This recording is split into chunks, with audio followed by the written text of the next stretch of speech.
ஜெபம் செய்வோம். அன்பும் இரக்கமுள்ள பரலோக தகப்பனே, மனமகிழ்ச்சியான இந்த காலை வேலைக்காக நன்றியோடு ஸ்தோத்திரிக்கிறோம். நாங்கள் நிற்பதும் நிர்மூலமாக நிற்பதும் கர்த்தருடைய கிருபையே. உடைய இரக்கங்களுக்கு முடிவில்லை. அவை காலைதோறும் புதிதாக இருக்கிறதுக்காக ஸ்தோத்திரம். 1 மணி நேரமாவது விழித்திருந்து ஜெபிக்கக்கூடாதா என்று உடைய சீஷியர்களை பார்த்து நீர் கேட்டீர் ஆண்டவரே. நாங்கள் அதை மனதில் வைத்து வரலாய் ஒரு 1/2 மணி நேரமாவது உடைய பாதத்தில் தினதோறும் அமருகிற கிருபை எங்களுக்கு தந்திரே. உமக்கு ஸ்தோத்திரம். இது எங்களுக்கு பெரிய ஸ்லாக்கியம் ஆண்டவரே. ஆண்டவரே, இதற்கு முன்பு நாங்கள் பண்ணிராத காரியத்தை எங்கள் வாழ்க்கையிலே கடந்த மாதங்களிலே நாங்கள் 1/2 மணி நேரமாவது கர்த்தருடைய வார்த்தையை தியானித்து ஜெபிக்கிற அந்த பாக்கியத்தை எங்களுக்கு கொடுத்தபடினால் நமக்கு ஸ்தோத்திரம். இந்த வார்த்தையை தியானிக்கும் பொழுது எங்களுக்குள்ளே ஜீவன், அந்த ஜீவன் பரிபூர்ணமாய் எங்கள் தீபம் அணையாதபடிக்கு தினந்தோறும் அந்த விளக்குக்கு எண்ணெய் ஊற்றி அந்த தீபத்தை எரிய வைத்து கொண்டிருக்கிற கிருபைக்காய் ஸ்தோத்திரம். உண்மையே சொல்லப்போனால் கர்த்தாவே, நாங்கள் உண்மை தேடும் பொழுதுதான் நாங்கள் ஒரு குறைவில்லாமல் வாழ்ந்து கொண்டிருக்கிறோம். சிங்கக்குட்டிகள் தாட்சி அடிந்து கூட பட்டினியாக கிடக்கும். கர்த்தரை தேடுகளுக்கோ ஒரு நன்மையும் குறைபடாது. நாங்கள் உண்மை தேடும் பொழுதுதான் நாங்கள் உன்னதமான ஒரு மறைவில் இருக்கிறோம் என்ற ஒரு நம்பிக்கை எங்களுக்கு இருக்கிறது. கர்த்தர் எங்கள் மெய்ப்பர், எங்களுக்கு ஒரு குறையும் இல்லை என்ற நம்பிக்கையோடு கூட நாங்கள் வாழ்ந்து வருகிறோம். கர்த்தாவை இப்படி ஒரு ஒரு ஒரு ஒரு ஜபத்தை எங்களுக்கு ஏற்படுத்தி தந்த கிருபைக்காய் ஸ்தோத்திரம். இதில் நீங்கள் பேசுங்க, நீங்கள் மகிமைப்படுங்க. அநேகர் இந்த ஜபத்தில் பங்கு பெற கிருபை தாங்க. இயேசுவின் நாமத்தில் ஜெபிக்கிறோம் பிதாவே, ஆமேன். கல்வாரி சிநேகம் கரைத்திடும் என்னை என்ற பாடலை நாம் பாடுவோம். கல்வாரி சிநேகம் கரைத்திடும் என்னை கல்மணம் மாற்றி கரைந்தோடு செய்யும்.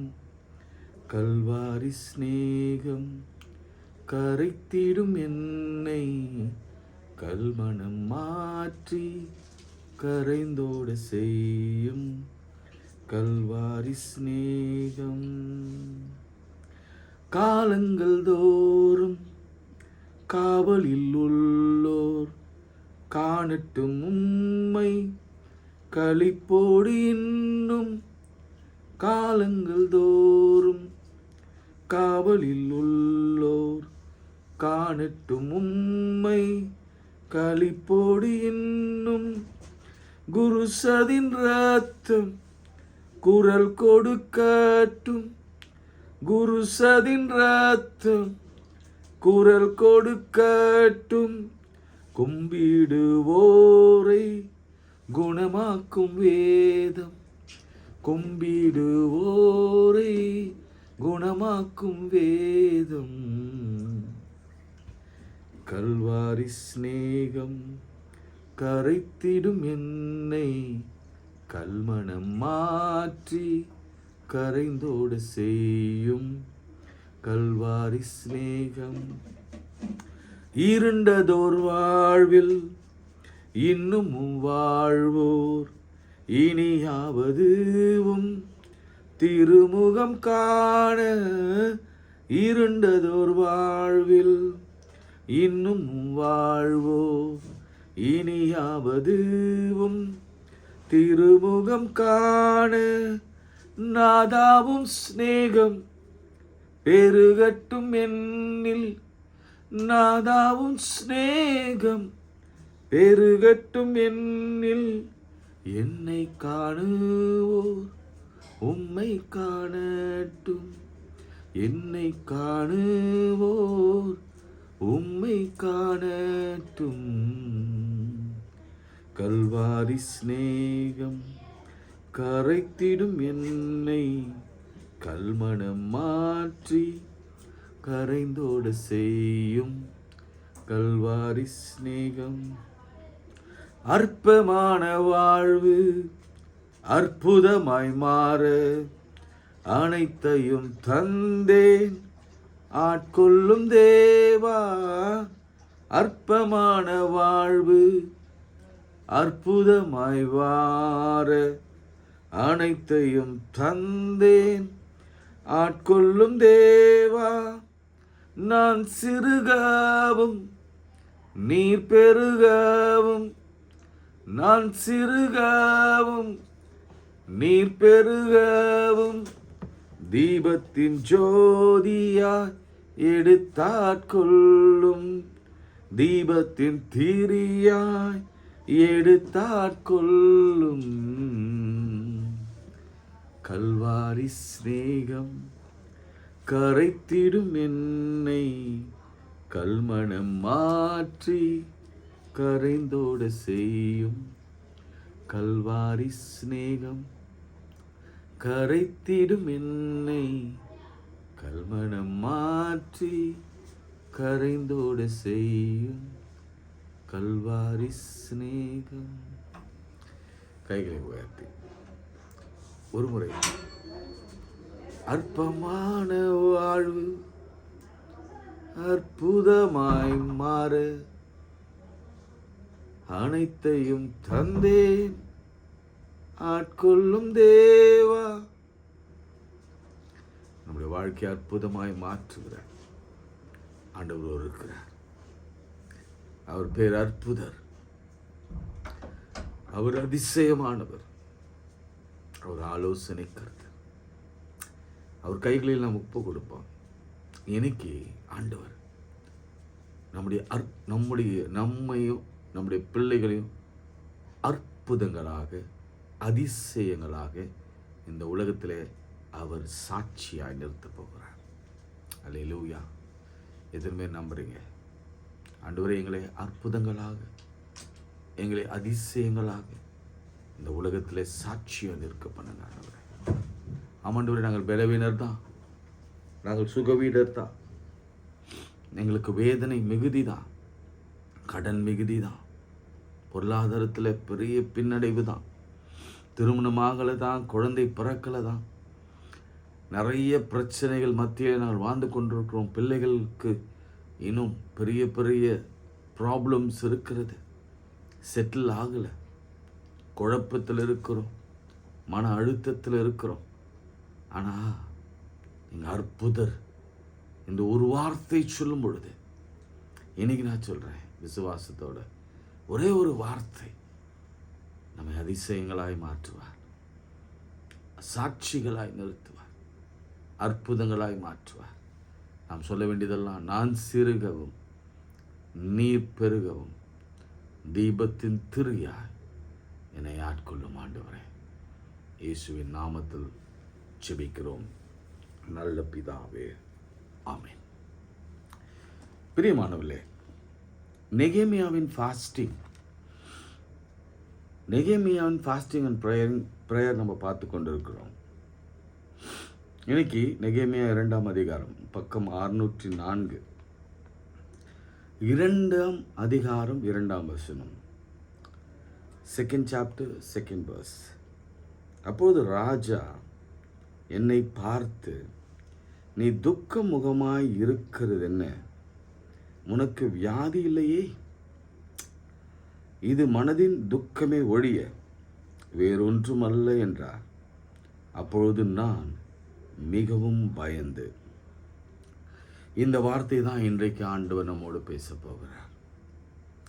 ஒரு ராஜா தன் கீழே வேலை செய்கிற ஒரு கப்பேரரை பார்த்து அவர் சொல்றாரு, ஏன்பா ஏன் துக்கமுகமாக இருக்கிற?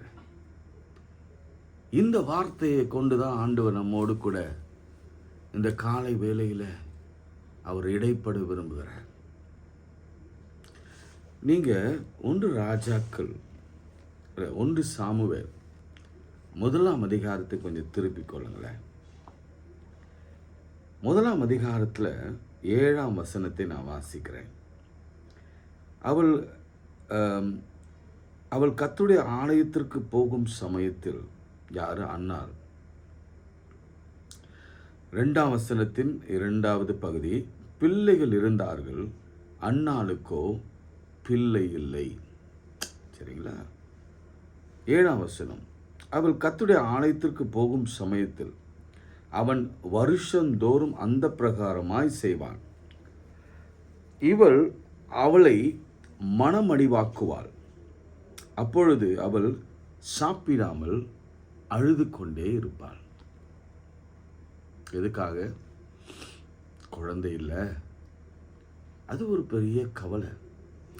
ரெண்டாவது, மாத்திரமல்ல, சொந்த சக்கலத்தையும் அல்லது அவருடைய கணவனின் இரண்டாவது மனைவியும் ஆகிய அவள் என்ன சொல்கிறான்னா, அவளை எவ்வளவு துக்கப்படுத்த முடியுமோ அவ்வளவு துக்கப்படுத்தினாள். சொல்லத்தகாத வார்த்தைகளை சொல்லி அவளை கேவலப்படுத்தி பேசுகிறாள், நிந்தைக்கு உட்படுத்துகிறாள். அப்போது அவள் அழுது கொண்டிருந்தாள். அவன் புருஷனாகிய எல்கானா அவளை பார்த்து, அன்னாளே, ஏன் அழுகிறாய்? ஏன் சாப்பிடாதிருக்கிறாய்? ஏன் சஞ்சலப்படுகிறாய்? நான் முதல்ல நெகேமியா புத்தகத்தில் 2ஆம் அதிகாரத்தில் 2ஆம் வசனத்தில் ராஜா நெகேமியாவை பார்த்து, நீ ஏன் துக்கமாக இருக்கிற அப்படின்னு கேட்டதை வச்சு தான் நான் இப்போ நம்ம பார்க்குறோம். இப்போ அண்ணால் ஆண்டவர் கொண்டு வந்து இங்கே நிறுத்துகிறார். எத்தனை பேர் அண்ணால் மாதிரி அல்லது உங்கள் பிள்ளைகளுக்காக எத்தனை பேர் என் பிள்ளையை பற்றி இப்படி பேசுகிறாங்களே, என் பிள்ளைகளுக்கு குழந்தை இல்லை என்று பேசுகிறாங்களே என்று கண்ணீரோடு இருக்கிற அநேக தாய் எனக்கு தெரியும், தாய்மார்கள் தெரியும். நிறைய பிள்ளைகள் குழந்தை இல்லாமல். அப்போ அவன் கணவன் சொல்லுகிறான், ஏன் சாப்பிடாதிருக்கிறாய்? ஏன் சஞ்சலப்படுகிறாய்? 10 குமாரரை பார்க்கிலும் நான் உனக்கு அதிகம் அல்லவா என்றார். ஆனால் பாருங்க, 10ஆம் வசனத்தில் அவள் போய் மனம் கசந்து மிகவும் அழுது கர்த்தரை நோக்கி விண்ணப்பம் பண்ணினாள். அது மாத்திரமல்ல, இங்கே எல்கானாக்கு தெரியும் அவள் அழுகிற நோக்கம். ஆனால் ஏலிக்கு அந்த நோக்கம் தெரியல. ஆனால் அவர் எப்படி கேட்குறாரு பாருங்களேன், அவளை நோக்கி எது வரைக்கும் நீ உரைத்திருப்பாய் என்று கேட்டுட்டு சொல்கிறார். அதுக்கு அந்த அம்மா சொல்கிறாங்க பதில், அதற்கு அண்ணால் பிரதியுத்தரமாக, அப்படியெல்லாம் என் ஆண்டவரே, நான் மனக்லேசமுள்ள ஸ்திரீ, நான் திராட்சரசமாகிலும் மதுவாகிலும் குடிக்கவில்லை. நான் கர்த்தருடைய சந்நிதியிலே என் இருதயத்தை ஊற்றிவிட்டேன் என்றாள். அழுதா.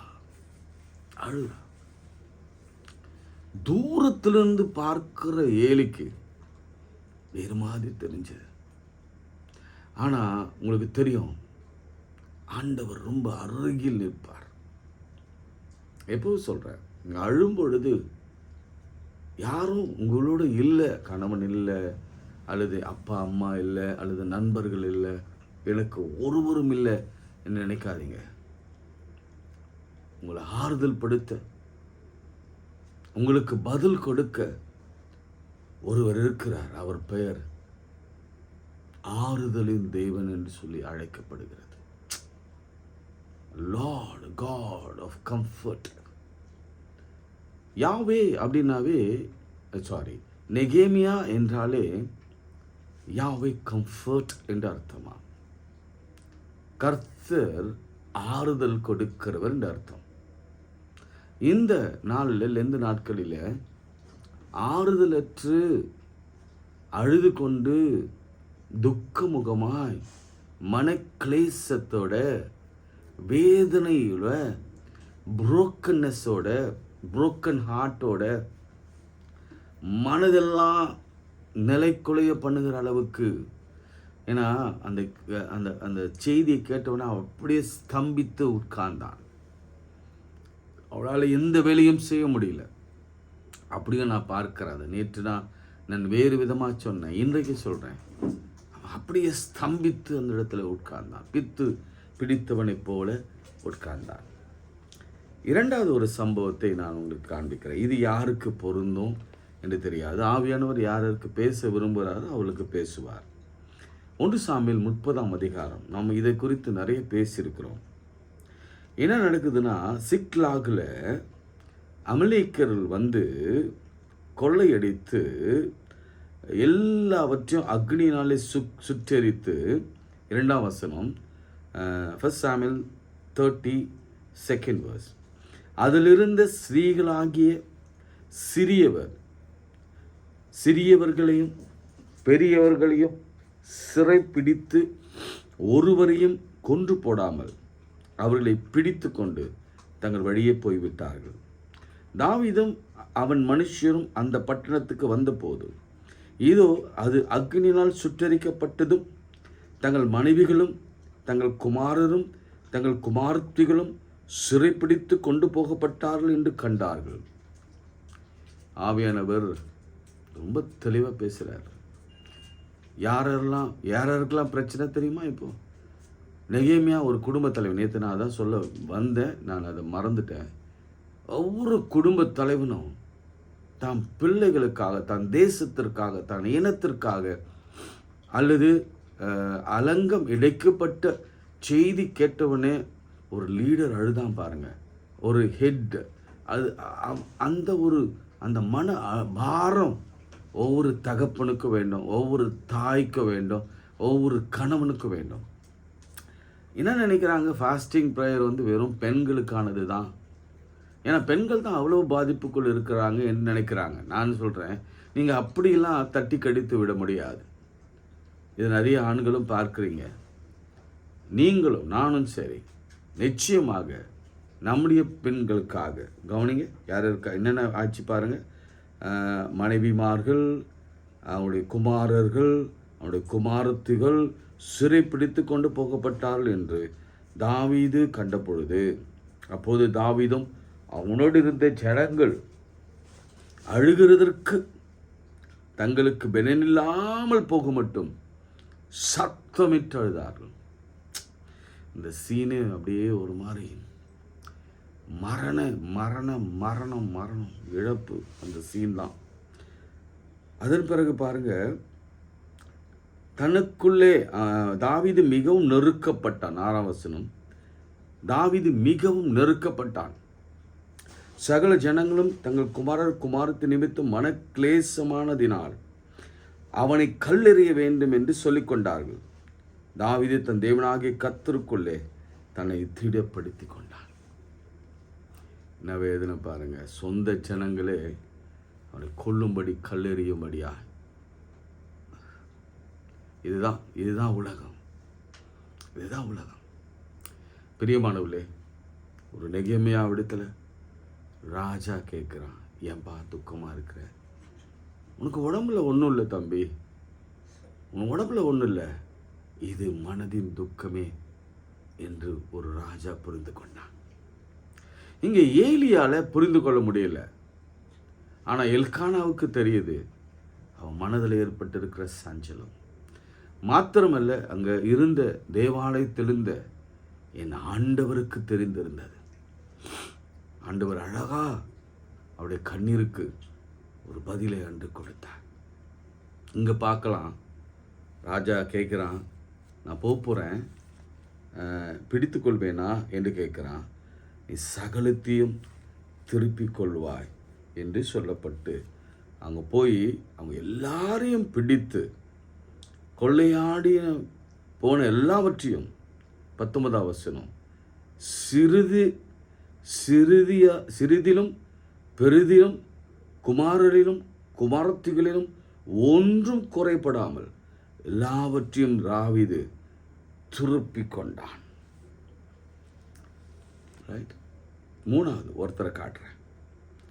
1 ராஜாக்கள் 19ஆம் அதிகாரம் 3ஆம் வசனம். 2ஆம் வசனத்திலே சொல்லப்பட்டிருக்கிறது. 1 Kings chapter 19 verse 2. அப்பொழுது எசபேல் எலியாவிடத்தில் ஆள் அனுப்பி, அவர்களில் ஒவ்வொருவருடைய பிராணனுக்கு செய்யப்பட்டது போல் நான் நாளை இந்நேரத்தில் உன் பிராணனுக்கு செய்யாதே போனால் தேவர்கள் அதற்கு சரியாகவும் அதற்கு அதிகமாகவும் எனக்கு செய்ய கடவர்கள் என்று சொன்னார். அவனுக்கு அது தெரிந்த போது எழுந்து தன் பிராணனை காக்க யூதாவை சேர்ந்த பேர்செபா புறப்பட்டு போய் தன் வேலைக்காரனை அங்கே நிறுத்திவிட்டு ஒரு நாள் பயணமாய் போய் ஒரு சூறைச்செடி கீழ் படுத்துக்கொண்டு நான் சாக வேண்டும் என்று கோரி, போதும் கர்த்தாவே, என் ஆத்துமாவை எடுத்துக்கொள்ளும், நான் பிதாக்களை பார்க்கிலும் நல்லவன் அல்ல என்று சொல்லி ஒரு சூறைச்செடி கீழே அவன் படுத்துக் கொண்டான். இது 3வது நபர். நான் சொன்னது ஃபர்ஸ்ட் நெகேமியா, 2வது அன்னாள், 3வது தாவீது, சிக்லாகில் தாவீது. நல்லா ஞாபகம் வச்சுக்கோங்க, சிக்லாகில் தாவீது. 4வது எலியா. போதும் ஆண்டவரே. எத்தனை பேர் அந்த மாதிரி சொல்லியிருக்கீங்க, ஆண்டவர் போதும் ஆண்டவரை விட்டுருங்க, இந்த ப்ரெஷர் என்னால் தாங்க முடியல.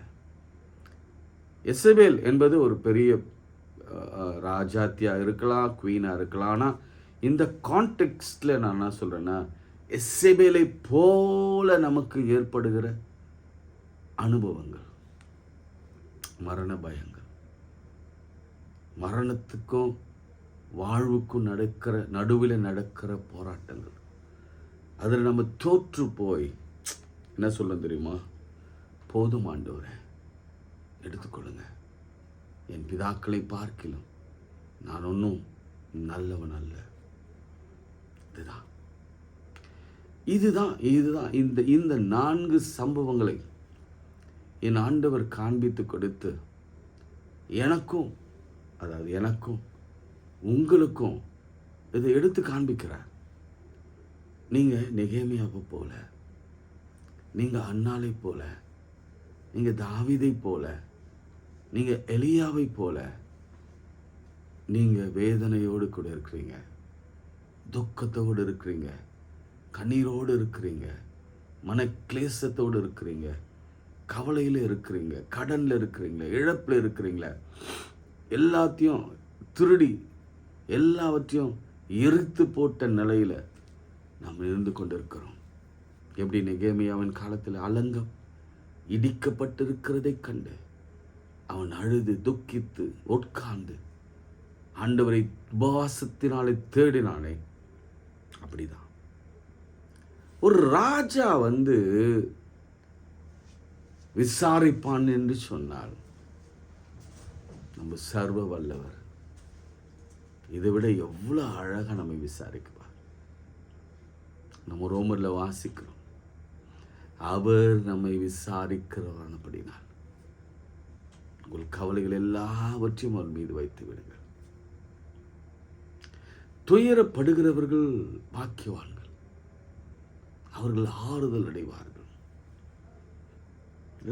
மத்தேயுவில் 6ஆம் அதிகாரத்தில் துயரப்பட்டு இருக்கிறவங்க நீங்க ஆறுதல் அடைவீங்க. அதே அதிகாரங்களில் ஆண்டவர் சொல்லுகிறார், வருத்தப்பட்டு பாரம் சுமக்கிறவர்களே நீங்கள் எல்லாரும் இடத்தில் வாருங்கள், நான் உங்களுக்கு இளைப்பாறுதல் ஆங்கிலத்தில் பார்த்தீங்கன்னா ரெஸ்ட், பேர்டன்லிருந்து ஒரு விடுதலை, ஹெவினஸ்லேருந்து, சேட்னஸ்லேருந்து, துக்கத்திலிருந்து, கவலையிலிருந்து, கண்ணீரிலிருந்து, கடனிலிருந்து, இழப்புகளிலிருந்து, வேதனையிலிருந்து கர்த்தர் ஒரு விடுதலை அவர் கொடுக்க வல்லவராக இருக்கிறார். இன்னும் ஆழமாக இதை திங்க் பண்ணின பொழுது, என் ஆண்டவர் லாசருவின் கல்லறையில் அவர் துக்கத்தோடு அவர் மார்த்தாலும் மரியாலும் விசாரித்தாரோ, ஆனாலும் அவர் அந்த துக்கத்திலே பங்கு பெற்று அவர் அழுதார், அவரும் அழுதார், கண்ணீர் விட்டார். அவ்வளவுதான், சிம்பிள். யோவான் 11 இயேசு கண்ணீர் விட்டார். பிரியமானவர்களே, இன்னைக்கு உங்களை விசாரிக்க ஒருவர் வந்திருக்கிறார். இன்னைக்கு நம்மை விசாரிக்க ஒருவர் வந்திருக்கிறார். உங்கள் பிரச்சனை என்ன நம்ம சொல்ல போகிறோம். இப்போ ராஜா இடத்துல அவன் சொன்னான், அதை நம்ம வாசித்துட்டு நம்ம ஜெபிக்கலாம். நாளைக்கு இன்னும் ஆவியானவர் என்னென்ன தெளிவுகளோடு கூட நம்மோடு பேச போகிறார், அதை நாம் கவனிப்போம். இப்போது ராஜாவிடத்தில் நெகேமியா என்ன சொன்னார் என்பதை குறித்து நாம் பார்க்கலாம். ராஜா அதுக்கப்புறம் எப்படி ஹெல்ப் பண்ணார் என்பதை குறித்தும் நாம் பார்க்கலாம். ராஜாவை நோக்கி, ராஜா என்றென்றைக்கும் வாழ்க, என் பிதாக்களின் கல்லறைகள் இருக்கும் ஸ்தலமாகிய நகரம் பாழானதும் அதன் வாசல்கள் அக்னியால் சுட்டரிக்கப்பட்டதுமாய் கிடக்கும் பொழுது நான் துக்கமடத்தோடு இராதிருப்பது எப்படி என்றான். அப்பொழுது ராஜா என்னை பார்த்து, நீ கேட்கிற காரியம் என்ன என்றார். அப்பொழுது நான் பரலோகத்தின் தேவனை நோக்கி ஜெபம் பண்ணி ராஜாவை பார்த்து, ராஜாவுக்கு சித்தமாயிருந்து அடியனுக்கு உமது சமூகத்தில் தயை கிடைத்ததானால் என் பிதாக்களின் கல்லறைகளில் இருக்கும் பட்டணத்தை கட்டும்படி யூதா தேசத்துக்கு நீர் என்னை அனுப்ப வேண்டிக் கொள்கிறேன் என்றேன். அப்பொழுது ராஜ ஸ்திரீயும் பக்கத்தில் உட்கார்ந்திருந்தாள். ராஜா, கவனிங்க, ராஜா என்னை பார்த்து, உன் பிரயாணம் எத்தனை நாள் செல்லும், நீ எப்பொழுது திரும்பி வருவாய் என்று கேட்டார். இவ்வளவு காலம் செல்லும் என்று நான் ராஜாவுக்கு சொன்னபொழுது என்னை அனுப்ப அவருக்கு சித்தமாயிற்று. பின்னும் நான் ராஜாவை பார்த்து, ராஜாவுக்கு சித்தமானால் நான் யூதா தேசத்துக்கு போய் சேரும் மட்டும் நதிக்கப்புறத்தில் இருக்கிற தேசாதிபதிகள் என்னை வழி விட்டனுப்பும்படிக்கு அவர்களுக்கு கடிதம் கொடுக்கும்படி வேண்டிக் கொண்டான். அதுக்கப்புறம் நாளைக்கு நம்ம பார்க்கலாம். எப்படி தயை கிடைக்க பண்ணினார் பாருங்க. உங்களுக்கு எனக்கு கிடைக்க பண்ணுவார். யாரெல்லாம் நெகேமா மாதிரி, அன்னாலை மாதிரி, தாவீதை மாதிரி, எலியாவை மாதிரி, ஏன் மார்த்தாள் மரியாதை மாதிரி அழுது நின்று கொண்டிருக்கிறீங்களா? உங்களை விசாரிக்க ஒருவர் வருகிறார். கைகளை உயர்த்தி நாம் ஜெபிக்கலாம். அன்புள்ள ஆண்டவரே, இந்த காலவெளியில் நீர் எங்களோடு கூட பேசி நம்முடைய வார்த்தைகளை காய் ஸ்தோத்திரம். இல்லை விசாரிக்கிற ஒருவர் இருக்கிறார். என் கண்ணீரை துடைக்கிற ஒருவர் இருக்கிறார். மனக்குமுறலை கேட்கிறவர் ஒருவர் இருக்கிறார். எங்களை அழிவிலிருந்து எங்களை மீட்கெடுக்க ஒருவர் வருகிறார். அவர் பெயர் இயேசு. எல்லாவற்றுக்கும் பதில் இயேசுதான்.